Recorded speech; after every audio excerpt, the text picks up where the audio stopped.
Avec vous, on va commencer par poser un peu la cartographie politique des attentes des Français dans le cadre de ces municipales. D'abord, est-ce que c'est un sujet qui intéresse ? On a un peu l'impression que cette campagne patine un peu, ou tarde en tout cas à être lancée. Peut-être qu'on va donner l'impulsion avec les premiers débats dans les grandes villes, avec Marseille, et ce matin en parlant à l'antenne. Est-ce que les Français connaissent simplement les dates des prochaines municipales? Absolument, parce que je pense que si on sortait dans la rue et qu'on allait demander aux Français quand auront lieu les prochaines élections municipales, peu seraient capables de pouvoir nous dire que ça aura lieu les 15 et 22 mars prochains. Et voilà. Il y a à cela pas uniquement en fait un aspect qui est lié à la campagne ou à l'absence de campagne, mais également à des dimensions qui sont extérieures. Ces dimensions, elles sont de plusieurs natures. La première nature, c'est que le premier sujet de conversation des Français au cours de l'année précédente, ça a été un sujet extérieur à la France, et le nom de Donald Trump a été présent matin, midi et soir. Eh oui, c'est beaucoup l'international. Conversation des Français, et ça n'a pas été d'un point de vue positif, avec des craintes, des inquiétudes, des interrogations concernant non seulement aujourd'hui, mais également concernant demain. Et puis, il y a également une singularité, c'est qu'on a eu un débat national, notamment sur la question budgétaire. On en a parlé sur ce plateau, on en a parlé à pas mal Ô combien ? Absolument, et qui fait que, pour faire vite, jusqu'à il y a encore quelques jours, la focalisation était très nette autour des grands enjeux nationaux et pas forcément autour des enjeux locaux. Et puis il y a également une troisième dimension dont on ne parle pas beaucoup, ça c'est déjà pour partie produit en 2020, ça se produit à nouveau en 2026, c'est que vous avez une dimension de politique nationale qui, à certains égards, peut être un peu moins présente. Alors vous pouvez me dire que c'est paradoxal, mais nous n'avons pas de maire macroniste sortant majeur en 2026, comme nous n'en avions pas eu de manière majeure en 2020, et qu'on sait que ça avait pu avoir la présence de personnalités dans des municipalités qui se revendiquaient ou qui, peu ou prou, étaient proches du gouvernement, qui avaient une incidence. Deux exemples. En 2008, peu après l'élection de Nicolas Sarkozy, il y avait eu un raz-de-marée de villes qui avaient basculé vers la gauche, notamment parce que des électeurs de droite étaient déstabilisés par le début du mandat de Nicolas Sarkozy, ne s'étaient pas déplacés pour aller voter.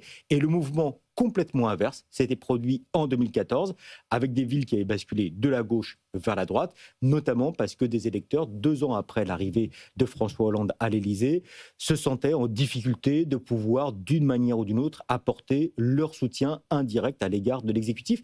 Cette dimension aujourd'hui de structuration nationale est un peu moins présente au niveau local, et ça participe aujourd'hui d'une forme de distance ou d'absence de combat politique majeur qui est de nature à pouvoir structurer les représentations. Ça va probablement changer, mais en tout cas à l'heure actuelle, ça n'est pas encore... Ça veut dire que l'élection est plus ouverte là, cette année, que 5 ans. Alors en plus, il y a 5 ans, on était en plein Covid, souvenez-vous, on avait complètement décorrélé le premier tour au mois de mars du second tour qui était arrivé au mois de juin. Absolument, même si la logique du deuxième tour découlait pleinement de ce qu'on avait identifié dans le cadre du premier tour, et on se demandait s'il y aurait un sursaut de mobilisation, parce qu'à l'époque, d'ailleurs on parlait plus de coronavirus d'ailleurs à cette époque-là, était un peu moins présente, mais la logique qui avait prévalu à l'issue du premier tour n'avait pas inversé la tendance qui était celle initiée dans le cadre du premier tour.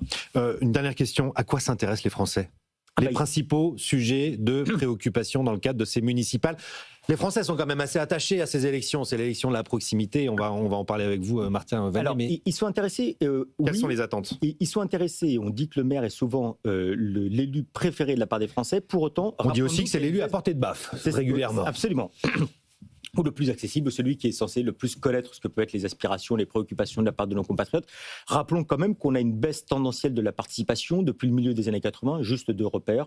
Fin des années 70, début des années 80, nous avions sensiblement 8 Français sur 10 qui se déplaçaient aux élections municipales. Oui. 2014, on va dire que 2020 est une exception, mais 2014, c'est moins des 2/3 des Français qui se sont déplacés aux élections municipales, c'est-à-dire moins que dans le cadre de l'élection présidentielle, ou sensiblement au même niveau qu'aux dernières élections législatives qui étaient présentées comme étant des élections législatives à enjeu, quand bien même il y avait des vacances scolaires au cours du deuxième tour des élections législatives. Les préoccupations, ce sont des préoccupations qui sont assez uniformes globalement sur le territoire. D'ailleurs, quelle que soit la taille de la commune, on va avoir des préoccupations en matière de sécurité, on va avoir des préoccupations en matière d'environnement qui sont toujours présentes. On a des préoccupations majeures en matière de santé, et on peut penser qu'il s'agit d'ailleurs d'un impensé du débat à l'heure actuelle dans le cadre de ces élections municipales. C'est vrai qu'on en parle peu. Des préoccupations qui sont fortes en matière de circulation, en matière de stationnement et en matière globalement, et je pense qu'on va être amené à en parler, si ce n'est de finances publiques, en tout cas de pouvoir d'achat, qui vont se relayer autour de la question, non pas forcément de la taxe d'habitation, mais de la taxe foncière, de la manière dont peut être considéré le prix des services publics et le prix de la vie au quotidien à travers notamment la question du logement. Oui, effectivement. La fiscalité locale, elle a pas mal bougé ces dernières années, Thomas Augier. Vous êtes un grand spécialiste de la fiscalité locale. Il y a un grand débat qui est en train de faire son retour avec deux échos totalement différents. C'est celui du rétablissement de la taxe d'habitation. La taxe d'habitation, je rappelle, elle a été complètement supprimée en 2023. Ça a pris quelques années. Et on a eu deux sondages, là, coup sur coup, assez étonnants. L'un qui venait de la Fondation Jean Jaurès, qui expliquait que les Français, finalement, pas une majorité, 40% des Français environ, étaient favorables à un rétablissement de la taxe d'habitation en échange de davantage de services publics locaux. Et puis, de l'autre côté, on a eu quelques jours plus tard le baromètre de l'Institut Paul Delouvrier qui analyse, qui sonde les attentes des Français vis-à-vis de ces services publics et qui nous dit là que les Français sont prêts à avoir moins de services, mais surtout parce qu'ils veulent moins d'impôts. Bon, on en est où quelques années après la suppression de la taxe d'habitation là ? Alors précisons que c'est la suppression de la taxe d'habitation sur les résidences principales. Absolument, il reste celle sur les résidences secondaires. Sur les résidences secondaires, qui crée déjà une première différence entre territoires, entre communes, avec l'existence ou non d'un poids de cette taxe d'habitation sur les résidences secondaires. Il vaut mieux être une commune balnéaire. Sur certains aspects et sur ce point-là. Financièrement, en tout cas. Voilà, sur ce point-là, oui. Après, vous êtes une commune balnéaire, vous avez des charges qui sont liées à l'accueil de public saisonnier. Donc, vous avez des réseaux d'assainissement, vous avez des dimensionnements d'équipements qui sont calibrés sur une population beaucoup plus large. Évidemment. Donc, il y a d'autres contraintes. Donc, je les oppose pas. Mais cette suppression de la taxe d'habitation, elle s'est transformée en une spécialisation de la taxe foncière pour les communes et leurs intercommunalités, mais c'est surtout les communes qui prélèvent la taxe foncière. Ça s'est traduit financièrement de cette façon-là. C'est un petit peu plus technique, mais en tout cas, la part départementale de la taxe foncière pour les propriétaires, qu'ils soient entreprises ou ménages. Voilà. Donc il y a une hyper-concentration et une hyper-dépendance pour tous nos élus là, qui se présentent à cette taxe foncière. Avec une crise de l'immobilier et de la construction. Avec une crise. On peut ajouter donc les ressources fiscales, ça devient compliqué. Qui sont peu fluctuantes. Enfin, elles fluctuent, on va en parler. Oui. Elles fluctuent, mais en tout cas, elles ne sont pas conditionnées au marché directement, comme le sont les droits de mutation à titre onéreux. Voilà, les fameux frais de notaire, comme on les appelle de manière courante. Ceux-là subissent les à-coups. Les départements en ont payé le prix en 2023 et 2024. Ça va un peu mieux en 2025, mais la situation financière des départements s'est dégradée à cause de cette baisse des DMTO, des droits de mutation. Mais les communes, c'est foncier bâti, c'est plus de 42 milliards d'euros, voilà, avec une dynamique assez nette sur les dernières années. Ça a été très décrié. Oui. Il y a sur les 6 dernières années à peu près 25% d'augmentation de la taxe foncière prise dans son ensemble. Qu'il faut corréler à la suppression de la taxe d'habitation ou pas ? Eh ben, non, parce que la taxe d'habitation... C'était son craignez, vous supprimez la taxe d'habitation, c'est la taxe foncière qui va flamber et c'est les propriétaires qui vont trinquer. Et les contribuables peuvent mélanger les effets parce qu'effectivement, ça correspond en date. Mais il se trouve que cette taxe foncière, la base, l'assiette sur laquelle les propriétaires payent est indexée, en tout cas pour les ménages, sur l'inflation. Donc on vient de traverser un mandat. On a dit que ça avait commencé par le Covid, ça s'est prolongé par l'inflation. L'inflation a eu un impact fort sur les budgets des collectivités, avec un accroissement mécanique des bases. Donc sur l'augmentation totale du foncier bâti, nous on estime, c'est un calcul assez grossier, il mériterait d'être précisé, mais que la 3/4 de l'augmentation c'est lié à l'effet des bases, indexé, donc ça, ou alors indexé l'augmentation des bases naturelles. Voilà. Et 1/4 lié à l'augmentation des taux, sachant que beaucoup de communes n'ont pas du tout touché leurs taux pendant cette période-là. Les maires ont été finalement assez sobres. Je crois que le calcul, c'était la direction d'études de la Banque Postale qui l'avait fait. Il y avait 13 000 communes qui avaient augmenté leur taux du taux 2025 par rapport au taux de 2020. Donc 13 000 communes, c'est un peu plus de la moitié, voilà, avec des grandes villes qui, on en parle souvent, qui occupent l'espace public avec une augmentation de taux, mais beaucoup de communes qui n'ont pas. Du côté des intercommunalités, il y a eu un petit peu plus sur le foncier bâti. Mais cette hyperdépendance au foncier bâti pose débat, et c'est pour ça que le retour à une taxe d'habitation ou alors à une contribution fait débat, parce qu'on a déconnecté une partie de la population de ce lien fiscal qu'elle avait avec le service public local. Donc tout l'enjeu, il est là. Et c'est pour ça que le débat revient. Alors, il revient souvent accompagné d'une phrase qui est qu'il ne s'agit pas d'imposer en plus, il s'agit de substituer cet impôt qui serait recréé à un impôt existant. Il ne s'agit pas de... Les élus ne vont pas assumer le fait qu'on réaugmente les impôts sous prétexte... Voilà. Ça aide rarement à se faire réélire. Voilà, mais avec un lien entre territoires... Toute cette question, ça pose la relation. Et vos sondages que vous avez cités posent la question de cette relation qu'on a chacun avec la taxation. Et la taxation locale... Ce n'est pas l'achat d'un service, à part quelques cas comme la taxe d'enlèvement des ordures ménagères. Voilà. Mais en tout cas, ce n'est pas l'achat d'un service pour soi, c'est l'achat d'un service pour son territoire. Et ça fait une grosse différence, à mon sens, dans le financement des services publics. Je vois opiner du chef Martin Vanier. Je rappelle votre ouvrage, Martin Vanier, En finir avec des fausses idées sur l'aménagement du territoire, que je conseille à tout le monde. C'est absolument passionnant. Qu'est-ce que vous retirez de ce qui a été présenté là ? Je voudrais ajouter 2 choses. Le problème de la taxe foncière, c'est qu'elle est construite par nature sur une ressource dont on est tous invités à moins consommer et à moins étendre le développement. C'est la politique de sobriété foncière plus connue par tous les Français sous le nom de ZAN, le fameux coup du ZAN. Donc il y a une injonction contradictoire à dire aux communes, appuyez-vous sur cette ressource majeure, et évidemment vous avez raison, c'est le foncier bâti, économique ou les ménages qui aujourd'hui fait la ressource principale des communes, et de leur dire en même temps il va falloir en consommer un peu moins et cesser de vous étendre.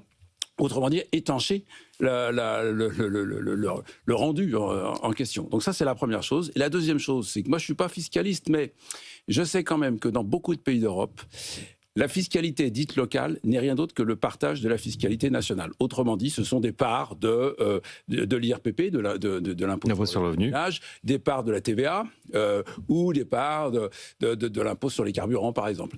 Ce qui peut-être serait à explorer, pour qu'on arrive à sortir de cette espèce d'héritage, vous le savez mieux que moi, ça s'appelle les 4 vieilles, c'est pas par hasard que ça s'appelle les 4 vieilles, c'est des impôts inventés au 19e siècle, sur des ressources fixes, on s'épuise à les rejouer en permanence, on les supprime, on les rétablit, etc. etc.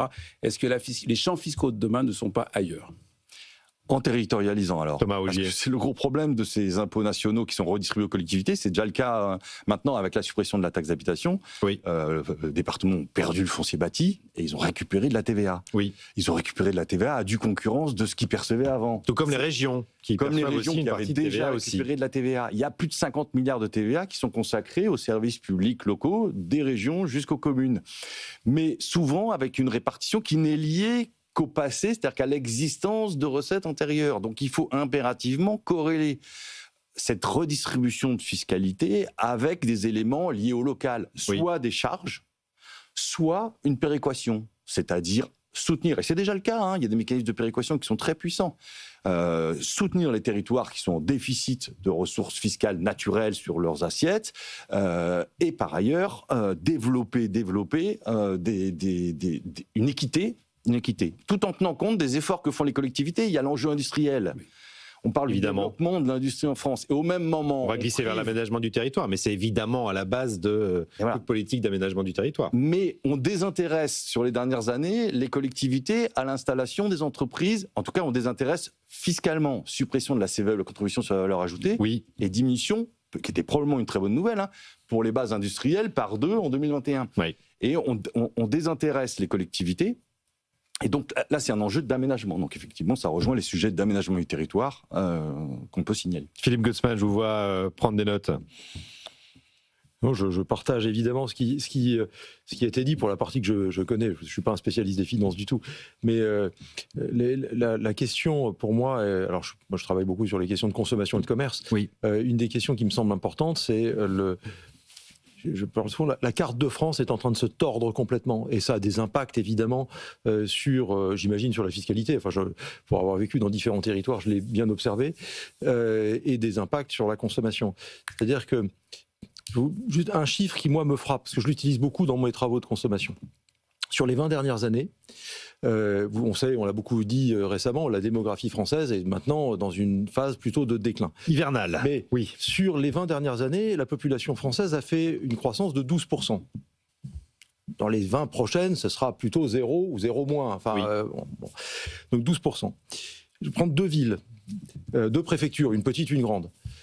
Bar-le-Duc, qui est une préfecture, une petite préfecture, a connu une décroissance démographique de 12%. Donc déjà en 20 ans, 24 points d'écart à la moyenne. Je cite Bar-le-Duc, pourquoi ? Parce que, petite île que je connais, mais il se trouve dans mon domaine que, en l'occurrence Auchan, au mois de mai, a fermé purement et simplement un hypermarché que j'ai connu il y a 15-20 ans et qui était rentable. Fermé, il n'y a pas de repreneur, il s'est fermé. Donc ça dit quelque chose de la décroissance d'un territoire. À l'opposé, Montpellier, bon, grande ville, mais quand j'avais 15 ans, ce n'était pas encore une très grande ville, Montpellier. Montpellier, sur les 20 dernières années, a connu une croissance de 38%. Assez attractive, 38. absolument. Ça veut dire qu'entre deux préfectures, vous avez en 20 ans 50 points d'écart de croissance.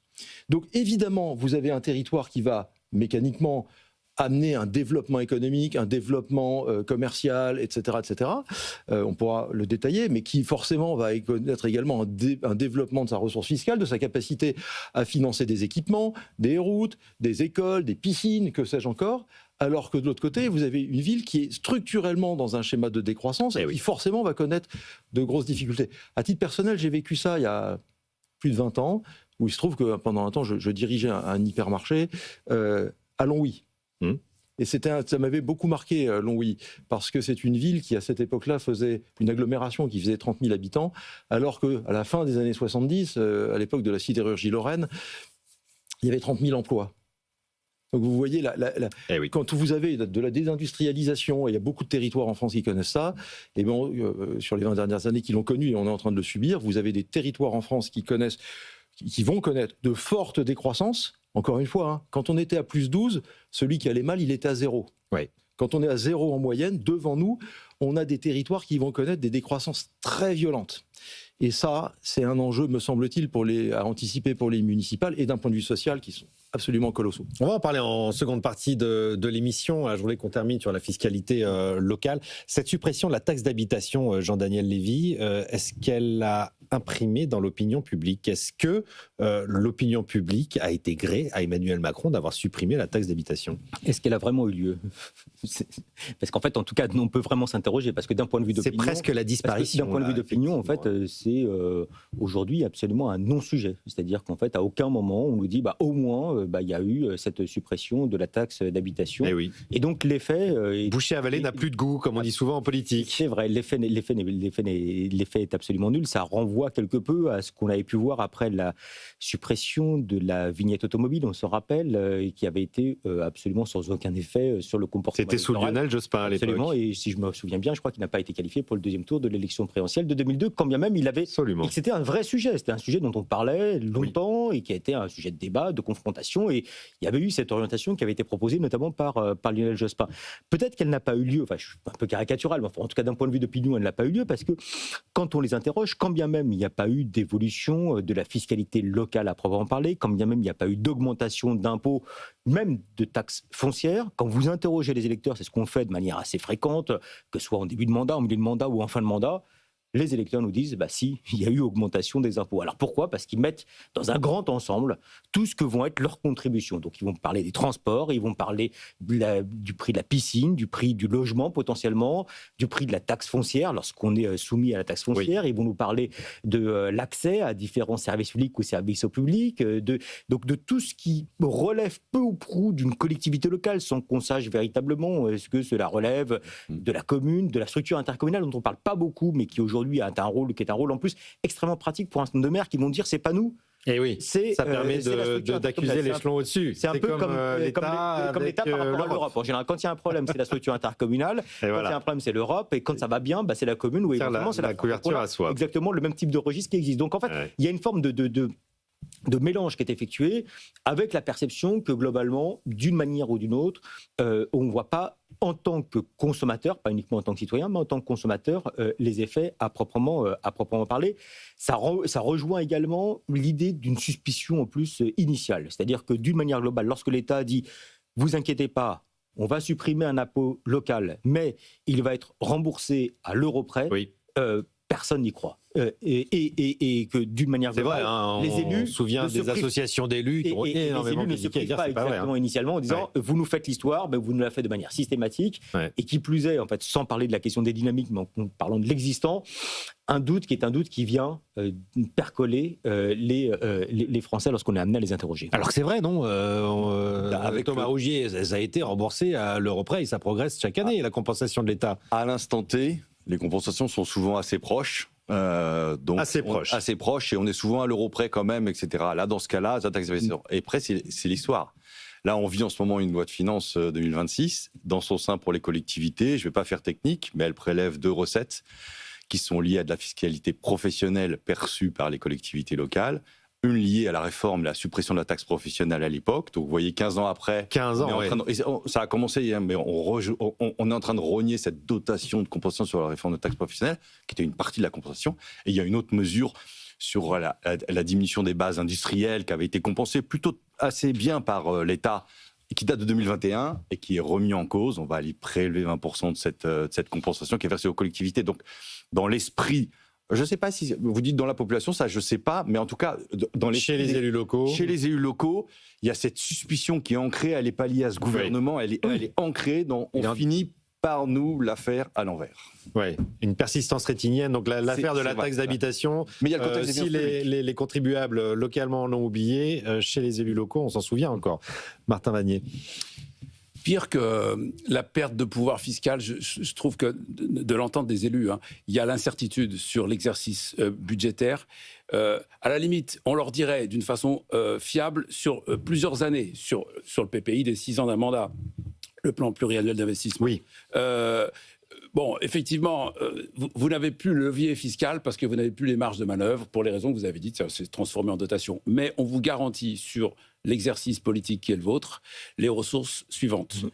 Je pense qu'il ferait comme n'importe quel acteur responsable, il dirait, il prendrait acte de la contrainte et il jouerait dedans. Ouais. Mais ça pèse à mon avis beaucoup plus lourd que le fait de ne pas pouvoir continuer à régler le robinet fiscal pour pouvoir ajuster des projets avec. Et j'ajoute que la deuxième chose qui permettrait de compenser cette perte de pouvoir fiscal, c'est un gain de pouvoir réglementaire. C'est-à-dire que les élus se plaignent énormément, et à juste raison, d'être constamment rappelés à l'ordre de ne pas pouvoir faire, de ne pas faire comme ça. Et donc, ils réclament une capacité de plus grande autonomie sur ce que sont les aspects normatifs de leur politique et de leur action. Ouais, il me semble que là, on a 2 leviers qui permettraient de dire à tout le monde, bon, évidemment, la question fiscale est très compliquée et d'une certaine façon, on n'arrive pas à trouver la solution. Mais là, on a 2 facteurs de progrès qui permettraient de redonner de la capacité. Mais parler de la proximité sans capacité, c'est le drame. Il ne reste plus que la baffe, en effet. Thomas Rougier. Le sujet de la lisibilité, il est très très clair. Ouais. Effectivement, il y a un enjeu de stabilité à tous les niveaux administratifs. Et moi, j'entends ça aussi sur vos plateaux, aussi du côté du milieu des entreprises. Évidemment. C'est la même chose. Alors, il y a des événements qui bousculent comme l'État, quand il essaye de donner une trajectoire, etc., qui sont l'inflation, une crise financière, puis après une crise Covid, et puis etc., etc. Donc, il y a des perturbateurs, mais hors ces perturbateurs essentiels, il faudrait effectivement parvenir à un niveau de lisibilité fort. Alors, si c'est un niveau de lisibilité fort pour dire vous allez perdre 20% de vos moyens, je ne pense pas que ça va permettre de faire. Un cap. Mais en tout cas, de la lisibilité sur plusieurs années, oui. Je ne dis pas 10 ans, disons 5 ans. Ce qui est intéressant, c'est qu'en fait, on a au niveau national un débat qui n'existe quasiment pas au niveau local. C'est-à-dire que quand vous regardez, il y a un clivage gauche-droite sur le budget de l'État, où globalement, il y a de la part de la gauche, pour faire un peu caricatural, l'aspiration à ce qu'il puisse y avoir une augmentation des impôts, et notamment une augmentation des impôts pour les plus riches. Ce débat-là n'existe quasiment pas au niveau local, alors qu'il existait par le passé. C'est-à-dire que vous prenez les campagnes de 2008 et d'avant, il y avait ce débat-là. Le moment en fait, qui a été le moment de bascule n'a pas été uniquement le moment qui a été lié à l'inflation, qui a été le moment en fait, où il y a eu les emprunts toxiques qui ont été contractés par un certain nombre de communes et qui a vraiment eu une incidence même sur la part de la gauche. Et aujourd'hui, quand vous faites l'analyse des programmes politiques de la plupart des candidats aux élections municipales, très peu vont être de nature à pouvoir dire nous allons augmenter les impôts locaux ou nous allons augmenter les impôts sur... Mais Jean-Daniel, est-ce que c'est pas le discours classique, ça, en même temps, évidemment, qu'on va pas dire élisez-moi, je veux augmenter vos impôts. Dans les années 70, années 80 et 90 et début des années 2000, la gauche était plutôt sur la posture d'augmenter les impôts d'un point de vue global, au nom, justement, de ce qu'était l'investissement, les services publics, etc. Je me permets de rappeler que Bertrand Delanoë, en 2008, avait indiqué dans le cadre de sa campagne électorale qu'il allait augmenter les impôts d'un peu moins de 10%. Donc tout le monde avait compris que ça serait 9,5%, et que ça n'a pas empêché d'être réélu, d'être même réélu brillamment, parce qu'on voyait l'articulation entre la dépense publique et les effets pour les citoyens. Aujourd'hui, cet aspect-là est complètement en dehors du débat, et c'est d'autant plus marquant que il y a pour le coup une décorrélation entre la posture que peut être adoptée par la gauche au niveau national et celle qui peut être adoptée au niveau local. Oui, Philippe Gusman, je voulais réagir. Oui, j'écoute ces éléments et moi je suis effaré du système qu'on a mis dans notre pays là par rapport à cette décentralisation que vous évoquez. C'est vrai pareil de la même façon dans les entreprises. C'est-à-dire que comme on a une carte de France qui est de plus en plus fragmentée, de plus en plus différenciée, avec des enjeux de plus en plus spécifiques zone par zone, je n'arrive pas à comprendre la centralisation qu'on a faite de la fiscalité avec des dotations, alors que précisément, on le voit dans les boîtes. C'est historique ça, Philippe. Tout à fait, mais c'est de pire en pire. On est un pays ultra centralisé en France. Les entreprises en France, dans mon métier, Jacobin d'abord et avant tout, ce sont celles qui ont la subsidiarité et qui travaillent à partir du local.